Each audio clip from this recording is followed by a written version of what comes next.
Hello friends, welcome to YouTube channel. कैसे हैं आप सभी? उम्मीद करते हैं स्वस्थ होंगे, मस्त होंगे और आपकी पढ़ाई शानदार चल रही होगी। आइए देखते हैं नेक्स्ट। विंध्य श्रेणी की पूर्व रेंज कौन सी है? कैमूर रेंज। विंध्य श्रेणी को पूर्व में किस नाम से जाना जाता था? कैमूर श्रेणी के नाम से। कैमूर और भांडे दो नाम थे पूर्व में। सतपुरा श्रेणी के पश्चिम में कौन सी है? राजपीपला। आप इस तरह से देखे थे, इधर कौन सा था? राजपीपला, यहाँ था महादेव और यहाँ था मैकाल। तो पश्चिम में कौन सा है? राजपीपला है। देन कौन सा पूर्व में कौन है? मैकाल है। पूर्व में कौन है?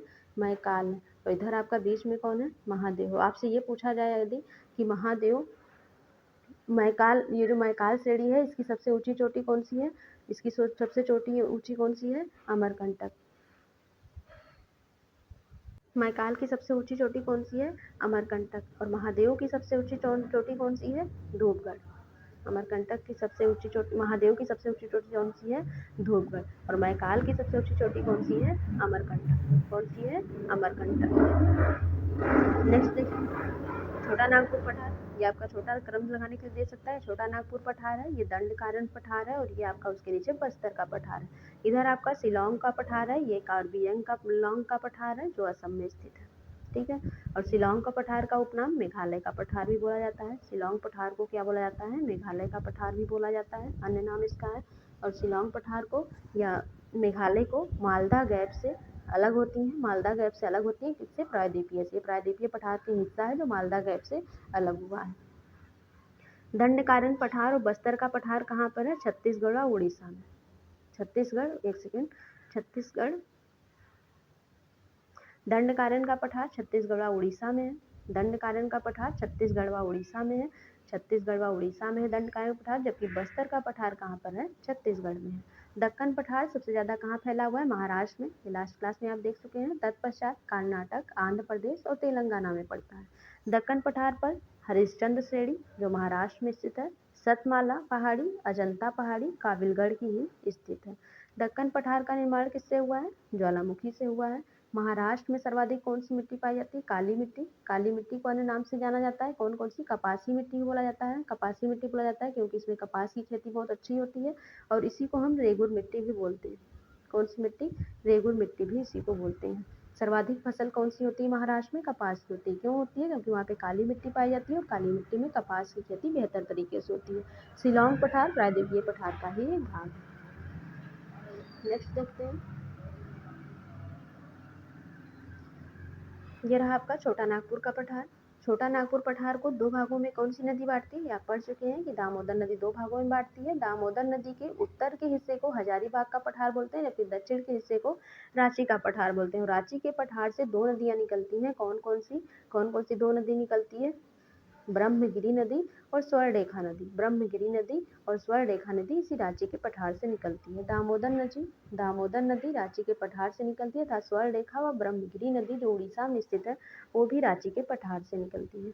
छोटा नागपुर पठार के उत्तर में हजारीबाग है और दक्षिण में रांची का पठार, अभी जस्ट आपने यहाँ पे देखा है। दक्कन पठार को दो भागों में, अभी ये कौन सा था? छोटा नागपुर पठार। छोटा नागपुर पठार को दो भागों में दामोदर नदी बांटती है, जबकि दक्कन पठार को दो भागों में कौन सी नदी बांटती है? गोदावरी नदी बांटती है। दक्कन में गोदावरी है और छोटा नागपुर पठार में दामोदर है, ध्यान रखिएगा। भारत के दर्रे देख लेते हैं, मोस्ट इम्पॉर्टेंट है दर्रों।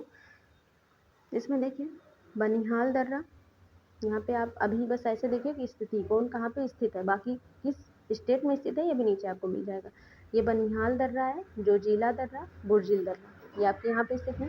इधर मिंटेक दर्रा, अखिल दर्रा, काराकोरम दर्रा, केस पांगला दर्रा, खारडुंगला दर्रा, बारालाचला दर्रा, सिपकिला दर्रा।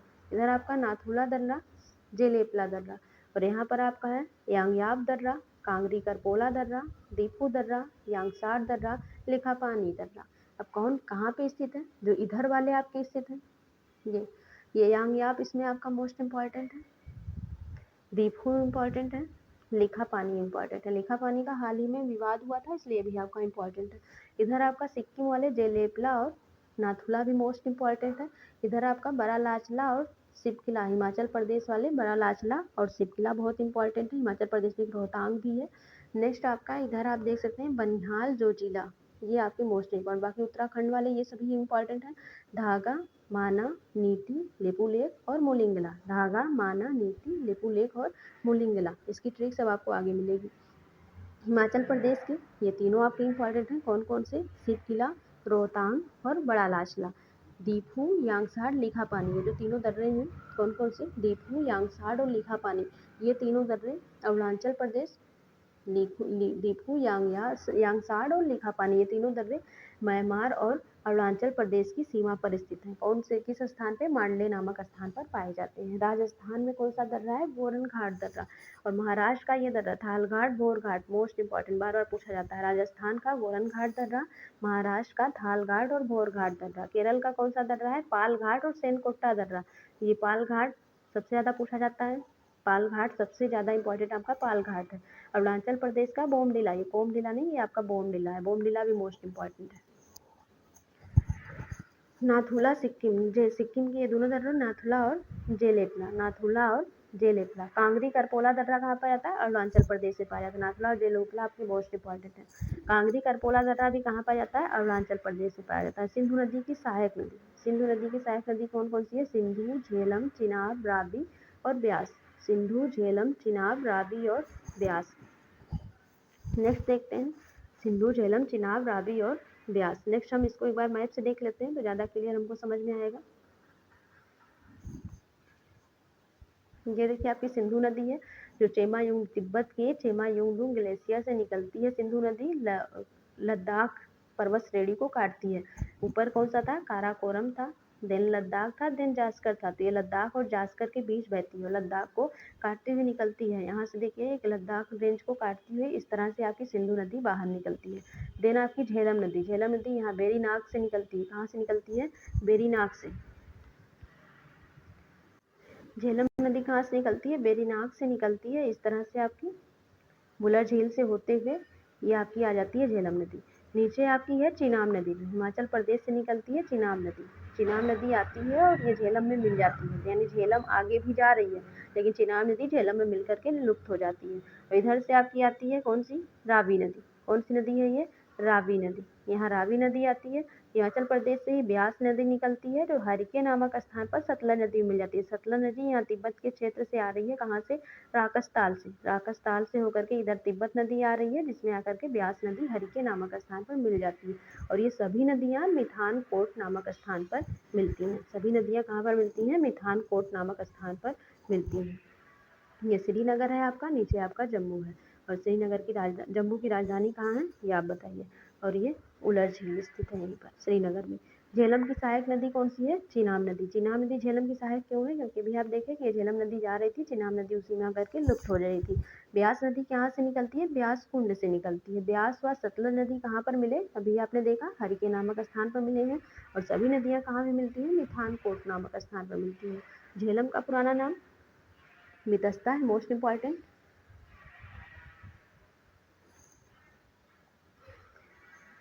पुराना नाम आपका हर बार लगभग पूछा जाता है, मोस्ट इम्पॉर्टेंट है। झेलम का पुराना नाम मितस्ता है, ये आपके इम्पॉर्टेंट है।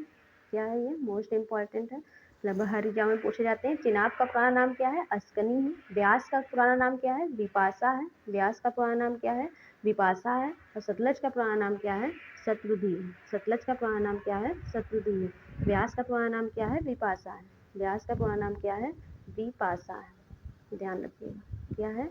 प्रयाग होते हैं जिनको क्या बोला जाता है? पवित्र भूमि के नाम से जाना जाता है। इनको पहले मैप से देख लेते हैं, इनको पहले मैप से देख लेते हैं। इनको एक बार पहले आप मैप से देखिए। यह गंगा नदी ग्लेशियर, गंगा नदी तंत्र भी आप इसको बोल सकते हैं। कितने प्रयाग होते हैं आपके पास? 5 प्रयाग हैं। 5 प्रयाग किसके किसके मिलने से बने हैं उसको जानना बहुत जरूरी है। ये आपका है सतोपथ ग्लेशियर जिसको हम बद्रीनाथ ग्लेशियर भी बोलते हैं। यहाँ से निकलती है अलकनंदा। अलकनंदा नदी की ही मेन भूमिका है, इसको बहुत अच्छे से आप देखिए। अलकनंदा नदी निकलती है। इधर है आपका केदारनाथ ग्लेशियर, केदारनाथ ग्लेशियर से निकलती है मंदाकिनी नदी। इधर आपका है गंगोत्री ग्लेशियर जिससे निकलती है भागीरथी। अब यहाँ पे देखिए, अब यहाँ पे मिल रही है इसमें आकर के कौन सी नदी मिल रही है? धौली गंगा। तो जहाँ पर धौली गंगा और अलकनंदा मिलते हैं उसको बोलते हैं विष्णु प्रयाग। और जहाँ पे अलकनंदा और नंदाकिनी नदी मिलती हैं उसको बोलते हैं नंद प्रयाग। जहाँ पे अलकनंदा और पिंडारी नदी आकर मिलते हैं, ये इस तरह से आकर के मिल रही है, जहाँ पे अलकनंदा और पिंडारी नदी आकर के मिलते हैं उसको बोलते हैं कर्णप्रयाग। और जहाँ पे ये मंदाकिनी नदी और अलकनंदा आकर के मिलते हैं उनको क्या बोलते हैं, मंदाकिनी जहाँ पे मिलती है रुद्रप्रयाग। और भागीरथी नदी अलकनंदा से जहाँ मिलती है उसको बोलते हैं देवप्रयाग। और यही आगे जाकर के फिर गंगा नदी के रूप में जानी जाती है। यहीं से आगे जब बढ़ती है तो उसको गंगा नदी के नाम से जाना जाता है। अब कौन किस प्रयाग के नाम से जाना जाता है, इसको याद करने के लिए आप जो ट्रिक हमने लगाई थी वो आपको ही बता दे रहे हैं, आपको अच्छा लगे तो याद करिएगा। यहाँ पे देखिए अलकनंदा तो सब में कॉमन ही था। अलकनंदा सब में क्या है, ए से अलकनंदा, अलकनंदा सब में क्या है, कॉमन। देन डी से धौली गंगा। तो जब धौली गंगा जहाँ पे मिलती है अलकनंदा से धौली, आप किसके पाँव को धुलना चाहेंगे, धौ से धौली, धौली यानी धुलना, आप किसके पाँव को धुलना चाहेंगे, विष्णु जी के पाँव को धुलना चाहेंगे। तो धौली गंगा जहाँ पे मिलती है वहाँ कौन सा प्रयाग बनता है, विष्णु प्रयाग बनता है। देन नंदाकिनी, नंदाकिनी में आप नंद को उठा लीजिए, नंद से नंद प्रयाग। जहाँ पे अलकनंदा और नंदाकिनी नदी मिलती है उसको किस प्रयाग के नाम जानते हैं, नंद प्रयाग के नाम से। और ये पिंडार नदी जहाँ पर अलकनंदा से मिलती है उसको किस नाम से जानते हैं, तो पिंडार। पिंडारी कहाँ पहनी जाती है, कान में, कान को क्या बोला जाता है, कर्ण, उसको किस नाम से जानते हैं, कर्ण प्रयाग। नेक्स्ट मंदाकिनी नदी, मंदाकिनी नदी अलकनंदा से जहाँ मिलती है तो मंदाकिनी, मंदाकिनी कहाँ होता है, आकाश में। आकाश में कौन सा तारा है, ध्रुव तारा। ध्रुव तारा का भाई आप याद कर सकते हैं, ध्रुव का भाई रुद्र। तो रुद्र तारा जो रुद्र प्रयाग है वो भी कहाँ पाया जाता है, जब मंदाकिनी नदी और अलकनंदा आपस में मिलते हैं, जिस स्थान पर मिलते हैं उसको बोलते हैं रुद्र प्रयाग। और अलकनंदा और भागीरथी जहाँ पे मिलते हैं वो बोलता है देव प्रयाग। इसको याद करने के लिए भाग्य आपका कौन बनाएगा, भागीरथी मिल रही है तो भाग आपका कौन बनाएगा, देवता बनाएगा या देव बनाएगा, इसलिए उसको जानते हैं देव प्रयाग। बाकी अलकनंदा सब में सेम है। बाकी ये आप याद कर सकते हैं कि विष्णु प्रयाग कहाँ है, जहाँ पे धौली गंगा अलकनंदा मिलती है। नंद प्रयाग कहाँ पे है, जहाँ पे अलकनंदा और नंदाकिनी मिलते हैं। कर्ण प्रयाग कहाँ पर है, जहाँ पे अलकनंदा और पिंडारी नदी मिलते हैं। रुद्र प्रयाग कहाँ पर है, रुद्रप्रयाग कहाँ पे है, जहाँ पर अलकनंदा और मंदाकिनी मिलते हैं। देवप्रयाग कहाँ पर है, जहाँ पे अलकनंदा और भागीरथी नदी मिलते हैं। विष्णु प्रयाग कहाँ पर स्थित है, विष्णु प्रयाग चमोली नामक जिले में स्थित है। नंद प्रयाग और कर्ण प्रयाग ये दोनों प्रयाग टिहरी नामक स्थान पर स्थित है। रुद्र प्रयाग रुद्र नामक स्थान पर स्थित है। देव प्रयाग टिहरी नामक, यानी तीन ऐसी हैं जो कहाँ पर स्थित है, टिहरी में स्थित है, टिहरी जिले में स्थित है। तीन कौन कौन से, देवप्रयाग, नंद प्रयाग और कर्ण प्रयाग, ये टिहरी नामक स्थान पर स्थित है। रुद्र प्रयाग रुद्र में ही है, विष्णु प्रयाग चमोली में है। अब हम पीछे आते हैं थोड़ा सा। पंचप्रयाग इसको को किस नाम से जाना जाता है, पवित्र भूमि के नाम से जाना जाता है। अलकनंदा डी से धौली गंगा जहाँ पे मिलेंगे उनको, उनके संगम को क्या बोलेंगे, विष्णु प्रयाग बोलेंगे। अलकनंदा और नंदाकिनी नदी के संगम को क्या बोलेंगे, नंद प्रयाग। पीछे अभी आप जस्ट देख चुके हैं। अलकनंदा और पिंडारी नदी को जहाँ पे संगम होता है उसको क्या बोलेंगे, कर्ण प्रयाग। अलकनंदा और मंदाकिनी नदी के संगम को क्या बोलेंगे, रुद्र प्रयाग। अलकनंदा और भागीरथी नदी के संगम को क्या बोलेंगे, देव प्रयाग। भारत की निम्न नदियों में से कौन सी नदी डेल्टा नहीं बनाती है, तो डेल्टा कौन कौन सी नदी डेल्टा बनाती है, पहले ये आपको पता होना चाहिए। तो ये आपका प्रायद्वीपीय खंड हो गया, इधर आपका है बंगाल की खाड़ी, कौन सी खाड़ी, इधर आपकी स्थित है बंगाल की खाड़ी, इधर आपकी स्थित है अरब सागर। तो जो नदियाँ बंगाल की खाड़ी में गिरती हैं वो डेल्टा बनाती हैं, और जो नदियाँ अरब सागर में गिरती हैं वो डेल्टा नहीं बनाती हैं, बल्कि ये क्या बनाती हैं, एस्चुरी। जो इधर साइड गिरती हैं वो क्या बनाती हैं, आपकी एस्चुरी बनाती हैं। और जो इधर आपकी बंगाल की खाड़ी में गिरती हैं वो क्या बनाती हैं, डेल्टा, क्या बनाती हैं, डेल्टा। तो पूछ रहा है कौन सी नदी डेल्टा नहीं बनाती, तो नर्मदा ताप्ती, नर्मदा और ताप्ती नदियाँ ऐसी हैं जो डेल्टा नहीं बनाती हैं। डेल्टा बंगाल की खाड़ी में गिरने वाली नदी ही डेल्टा बनाती हैं। और नदी का पानी कई दिशाओं में बढ़ जाता है, डेल्टा किसे कहते हैं, जैसे ये नदी आई आपकी ऐसे जा रही है, ये ऐसे जा रही है, तो ये कई दिशाओं में जब बढ़ जाता है तो इसी को क्या बोलते हैं, डेल्टा, इसी को क्या बोलते हैं, डेल्टा। एस्चुरी किसे बोलते हैं, जब कई नदियाँ आपस में मिल करके, कई नदियाँ आपस में मिल करके एक ही दिशा में, इधर से ये आई, इधर से ये आई, इधर से आई, सभी एक ही दिशा में तेज बहाव के साथ, क्योंकि इनकी दिशा एक होगी तो बहाव भी इनका तेज होगा, जिसको बोला जाता है एस्चुरी। जो कहाँ कौन सी नदी बनाती है, अरब सागर में। और जहाँ पे ये गिरती हैं उस स्थान को क्या बोला जाता है, जहाँ से ये गिरती हैं जहाँ पे, उसको मुहाना बोला जाता है, यानी जहाँ पर नदी गिरती है उसको मुहाना बोला जाता है। नेक्स्ट आप देखिए,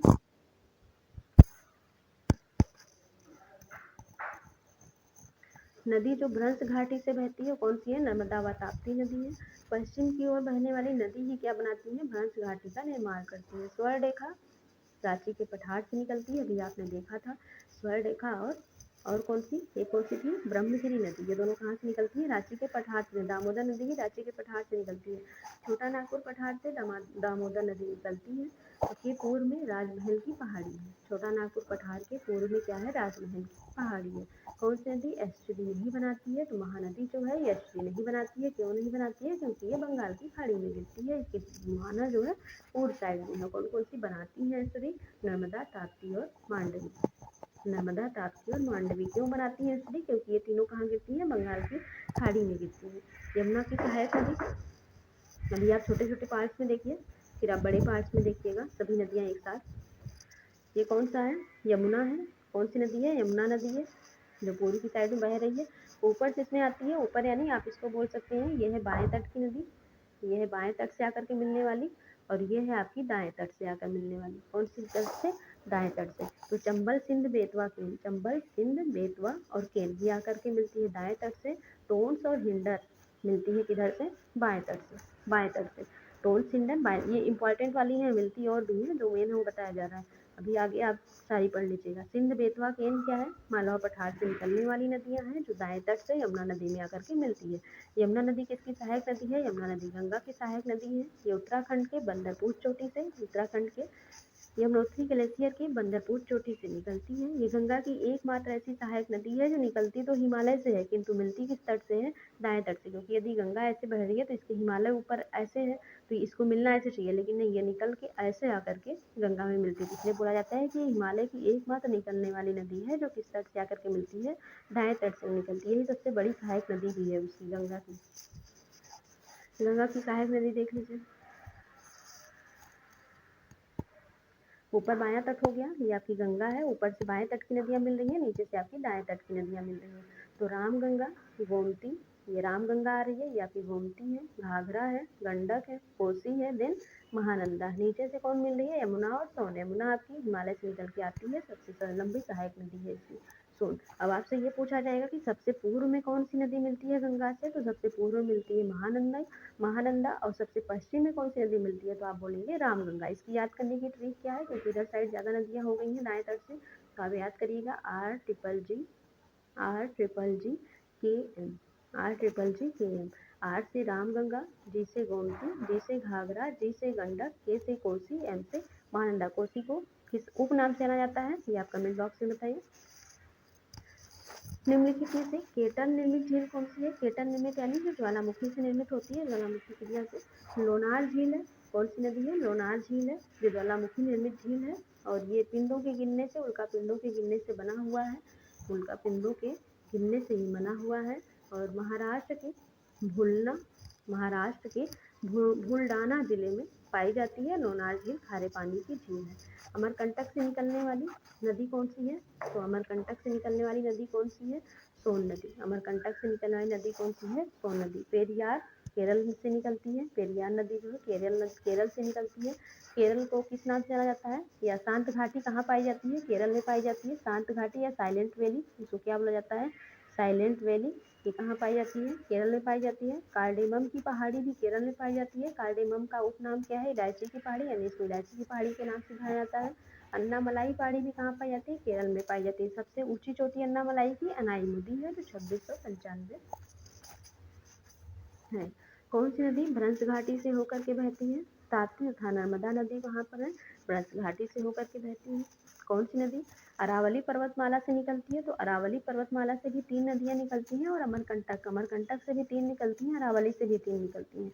अमरकंटक से निकलने वाली पूर्व साइड में कौन सी है? महानदी। उत्तर साइड में सोन निकलती है, और पश्चिम साइड में कौन निकलती है? नर्मदा निकलती है। वैसे ही अरावली से पूर्व साइड में बनास निकलती है, दक्षिण साइड में माही निकलती है, और पश्चिम साइड में लूनी निकलती है। बनास किसकी सहायक नदी है? चंबल की सहायक नदी है। चंबल किसकी सहायक नदी है? चंबल, सिंध, बेतवा, केन किसकी है? यमुना की है। और बनास किसकी है? चंबल की सहायक नदी है। और लूनी नदी की विशेषता क्या है? कि अपना मुहाना समुद्र में नहीं बनाती, बल्कि ये कच्छ के रण में जाकर के विलुप्त हो जाती है। नेक्स्ट हम देखते हैं,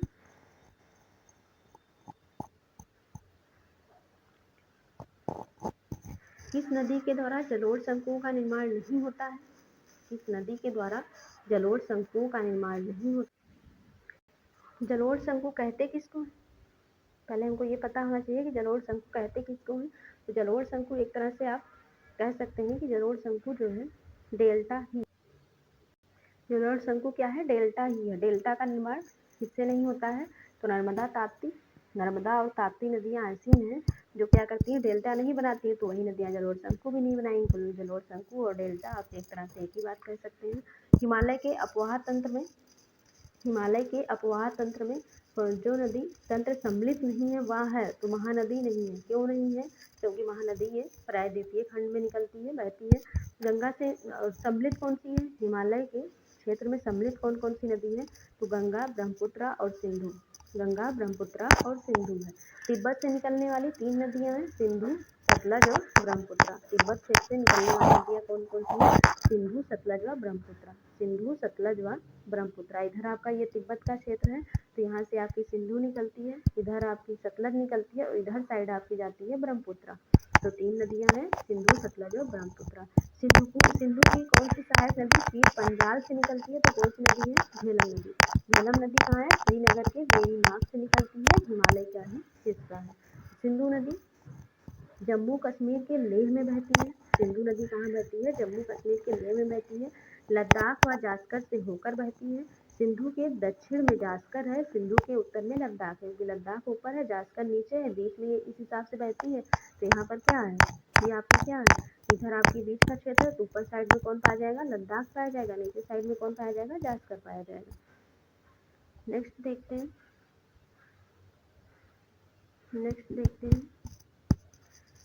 पर्वत शिखरों को ऊंचाई के घटते क्रम में लगाइए। तो सबसे ऊंचा पर्वत शिखर यापतन के बेस पे बना हुआ है, यापतन के बेस पे था।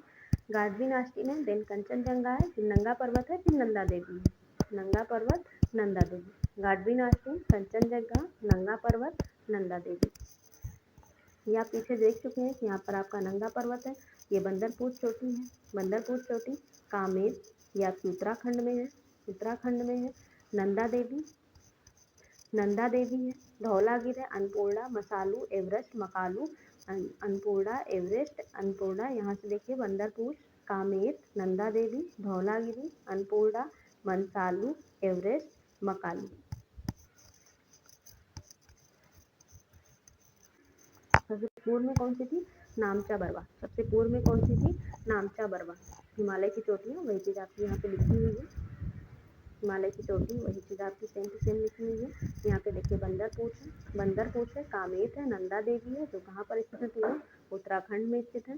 धौलागिरी, अन्नपूर्णा, मनसालू, एवरेस्ट, मकालू, ये कहाँ पर है? नेपाल में है। कंचनजंगा आपकी कहाँ पर है? सिक्किम में। सॉरी, सबसे पूर्व में आपकी यह नामचा बरवा चोटी तिब्बत में पाई जाती है। अब यहाँ पर सिक्किम, ये कंचनजंगा आपकी कहाँ पर स्थित है? सिक्किम में स्थित है। कंचनजंगा कहाँ स्थित है? सिक्किम में। सबसे पूर्व में कौन सी है? नामचा बरवा चोटी, जो कहाँ पर स्थित है? अरुणाचल प्रदेश और तिब्बत के क्षेत्र में स्थित है।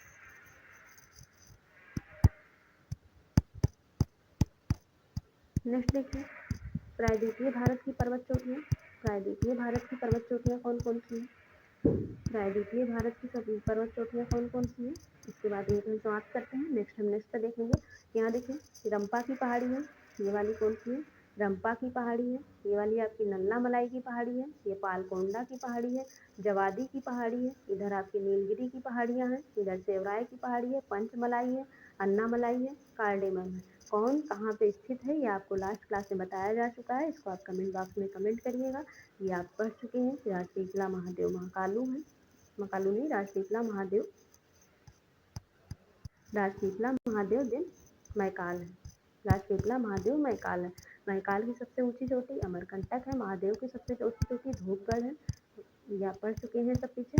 ये कहाँ पर स्थित है ये भी आपको लास्ट क्लास में बताया जा चुका है, पिछले की क्लासों में बताए जा चुके हैं। कौन कहाँ पे स्थित है ये आप कमेंट बॉक्स में बताइएगा। मिलते हैं नेक्स्ट क्लास में। Thank you and bye, take care.